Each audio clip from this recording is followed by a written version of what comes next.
Bismillahirrahmanirrahim. Assalamu alaikum, hürmetli qarindoshlar. Din va hayot nomli suhbat programmamiz orqali sizlar bilan henüz görüşdük. Programmamızın navbatdagi bölümünde pul malning foyda va ziyonlari haqida to'xtalamiz. Men qarindoshimlar Abul Qasim Ahmadi, programmamizning aziz mehmoni ustoz Muhammad Yusuf Qarim bo'ladi. Qarim shu pul mal hammadan yaxshi ko'radigan bir narsa. Buning nurg'unlagan foydalari bor, buning ham ziyonlari bor. Bu vaqt bir ochiqlanib o'tgan bo'lsa, qani marhamat.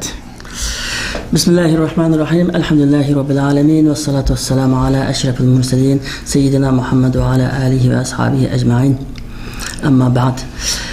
Bu pul mal siz degandek ras hammadan yaxshi ko'radigan, undan voz kechmaydigan shunday narsa. Endi pul malninki foydasimi bor? Masalan, pul mal bilan insonlar haj qila oladi. Haj ibodati ham badaniy ham iqtisodiy ibodat ayna. Zakat verib savob topa oladi, sadaqa bera oladi. Pul mal bilan nurg'un odamni o'zini halok qilib, heroin deymiz, narkotik deymiz, bir narsa bundan ketadi. Buning hammasi ayni kontrol qilgan bir din bo'lmasa, u shunday bo'ladi endi u. Endi bu pul mal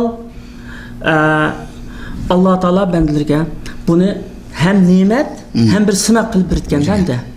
Hem nimet hem de bu. Şu Kur'an-ı Kerim'de hayır deb atalıqda nima ayette kutiba aleykum iza hadara ahadukumul mautu in taraka hayranil vasiyatu lil validayni vel aqrabini bil ma'rufi haqqan alal muttaqin deydi. Sizlarning birisi sakratga shuqal qopqa vaqtida sizlar agar bir pul mal ko'tgan bir narsa bo'lsa, uni o'zining tuqqanlarga, bunga vasiyat qilishga tegishli ishni qilish, taqvodorlarni qilishga tegishli ishda. Mishada pul malni Alloh taolo yana boshqa oyatlarda yaxshilik deb atalıqda asli shu yaxshilik, yani bunu ataştık ki yaxşılık bolsun da bədi de Allah Teala. Buzulsun bunu olan da bəmedi. Yaxşılık bolsun da bədi.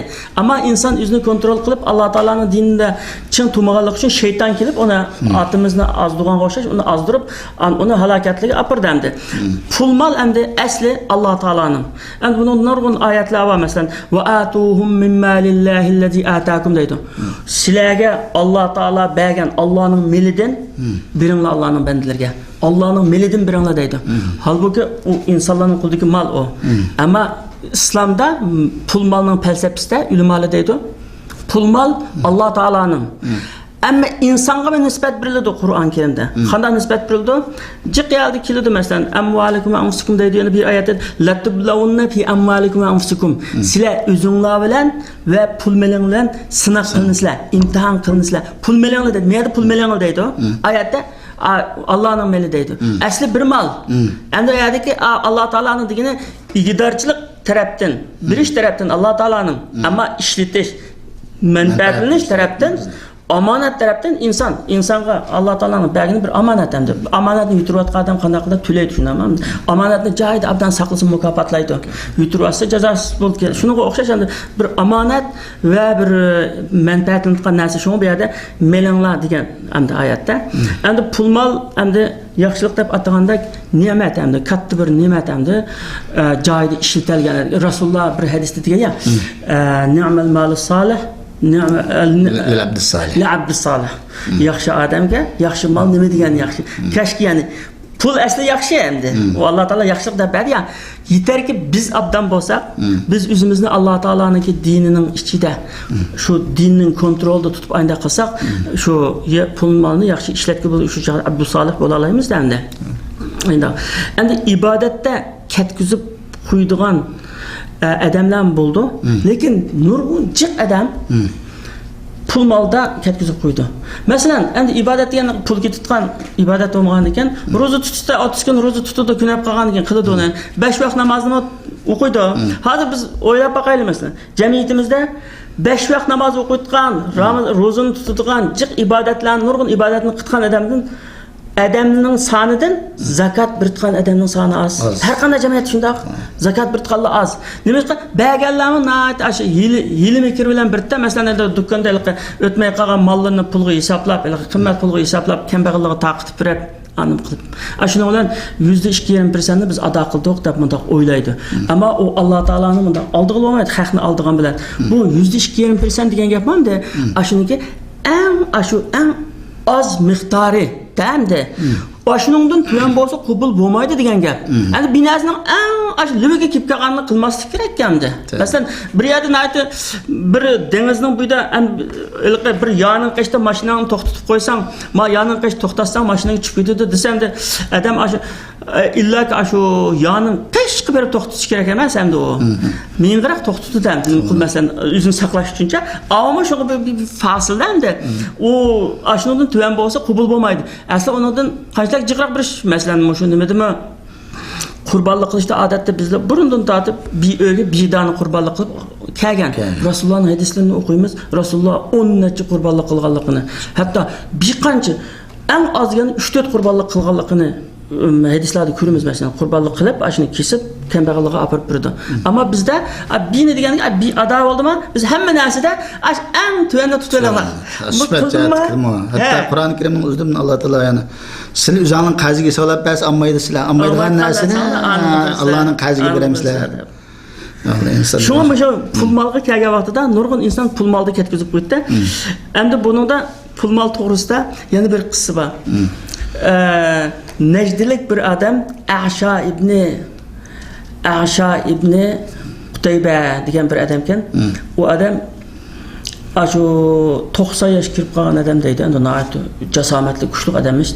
Aşağı turib bunda o'ylab Muhammad alayhissalomninki chiqqanligini, islom dinining uni kelganligini, Qur'on Karimning tushganligini, musulmonlarniki Madinada endi davlat qurganligini endi anglab onun qiziqib qilib, onun usta shoir ekan, katta mashhur shoir ekan.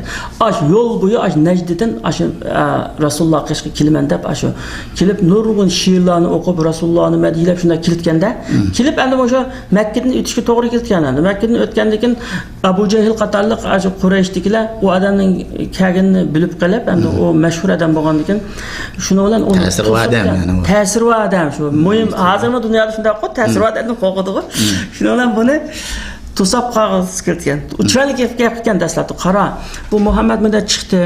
Agar u Muhammadning dini yaxshi bo'lgan bo'lsa, biz ichki tuqqani uni. Tog'ilari biz kiratdik bu dinga. U din yaxshi emas o. O din yaxshi emas. Muhammad o'zi yolg'onchi, o anda sehrgar, anda bunda yolg'on aytib, shu yaxshi bo'lmoqlik uchun biz kirmadik, sen ashadmida ahmoq bo'lib kelamsa degan ekan odam. Yo'q. Men aj Muhammadning diniga kirman deganim kirmayman bu dinga deb turgan ekan. Endi buningga boshqa bir murassa qiladi deb. Qara, Muhammadning diniga kirsam, haroqni harom qildi, haroq ichanmaysan. Zinoni harom qildi, sen zina qilmaysan. Onunkidan sen o'zingni qiynashdan bo'ldi, men endi 90 yoshga keldim, kerak emas o ishlaganligim. Amasa Muhammadni oldiga berishdim, bir kun bo'lsin biz bilan o'tirib bir haroq ichib olgin. Nechamiz haroq ichgan chaqda uningdan bir masjidda bir so'z ayvelib, yondirib o'tamiz deb o'ylayotgan. Deganki, men 90 yoshga keldim, haroqda yo'qman, ichmayman degan. Agar xolisan salmışan xudun epreyli, şunu ayal bilan Yahudilarniki nimasiga o'xshash endi qiltaqqa tushiramiz deyotganda, uni bo'lgandan o'ylab yaxshi tutishni har xil yo'ldan chiqib dastlab chiroyli gap qilib boqdi, uni tanlab boqqandan keyin eng oxirida endi bo'lmadi deb sana biz mishadi 100 tugi birayli qaytib ketgan bo'ldi, ish tugaydi dedi. 100 tugi biray degan odamda o'ylab qilib keyin uni qabul qildi. 100 tugi nimishqa 100 tugi birdi desa bu arablarda burundan tortib aşı chaqdim masalan bir qizbolaga to'ylab qo'ymoqchi bo'lsa deyotgan 10 tuga 15 tuga 20 tuga deyotgan. Bu tuga ham safar qilish quroli, qatnash quroli, ham yisi go'sh, hem onun bilan yüklerini to'shitgan mashina ilg'or narsa yesang yeyotgan. Ha, safarda o'zini to'shitgan, meloni to'shitgan, shunda qimmatli narsaga endi har qanday aynan nimaga tugi bersam-da, tugini shunda yaxshi ko'rgan. Shu diyet nima shu tugi bilan nima qilgan odamni qasdan nima savallikni adam o'tirayotgan 100 tuga to'lashmi, shundan chiqargan. Endi bu nimalar o'z arasida deyishitgan Quraysh Muhammadning yanında Hassan ibn Sabit bor. Hassan ibn Sabit aş Muhammad alayhissalomni endi nayt madhiyalab şu she'rlarni aytib dünya islomni taqdir etib chidamoqlik qildi. Boshqa qabilalarni onun she'rlarini anlap, Muhammed Aleyhisselam'ın faziletini anlap, Müslüman bulutkan gepkende, anda oğalken, yani Muhammed'in yanında iki tane şair olap kalsa bizim işimiz ters. Bu dinini yoktamaymız. Şuna biz bu dinini yoktuştun, ma bir şair ne olsa mı kaytırışımız gerek. Yüztürkü çıdağlık anı bola. Çıdaydı, yüztürkü çıdaydı en ahırı. Meyle Muhammed'in dinini tutsaş için yüztürkü kesinler. Yüztürkü birimiz bırakla on nüme emez. 100 bir men degen o adam turup boldu dep tügü minip gitemde kitip aş mahallesiga hoşallık bilen aş aqıçı yüztürkünde haydap aş üzünün mahallesi kilipla tügüdün köpüde düşüp boynu sınıp ülüdü. Yani dünya o adam zinadan saklandı. Araqdan qaçtı. Araqdan saklandı. Ağlı töhmetlik işkeni dünyaya kelgende aldanıp ketdi. Kafir ulap öldü. Yani bu acayip çoğun bir hikmet bir misal. Bugün gündeme hem de ben özümün medresede bile okuvatkan şu karandaşlarımın da paraz kılalaydım. Manın inşallah hayatı da hem de bir adamın ki bu şu şehvetten ve başka işlerden emin bulalaydı o şu dep işence kılattık. Hem bazıları iqtisat kega vaqtisi da hem de Memleketimden nurgulluğun aşında bir kısım iqtisatga amraq adamlarni her taraftan siyasetçilerin adını ketken qarindaşlarımız çok. Bugün gündem dünyada milletinin zinaga, dininin zinaga setlip atqanlarning hammasini bilen şu mal bilen. Şu mal setlip atıldı olsa. Hazır mesela çoğun devletler başka üzgü karşı guruhlarını yo'qotishchi maqadaqdan şu pul bilen setip elep qiladi, başka narsa setip olamaydi. Hürmetli qarindaşlar, vaqt münasebeti bilen programımızın berdi ahırlaştırımız. Diqqat etibarını berganliginiz üçün köp rahmet. Keyingi bilimlerde qayta uçuruş ümidi bilen her biringlar bilen hoşlaşımız. Xeyri hoş, selamet bulunlar. Vesselamu aleykum ve rahmetullahi ve berekatuhu.